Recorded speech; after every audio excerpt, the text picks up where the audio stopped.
Pair with the CR230 remote assistant. Pairing allows two devices to communicate with each other.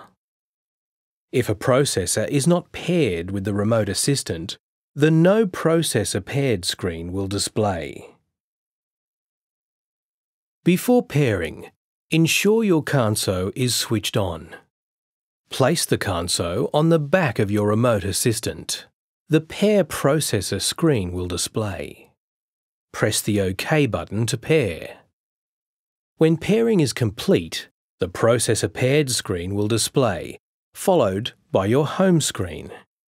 If you have two processors, repeat for your second processor.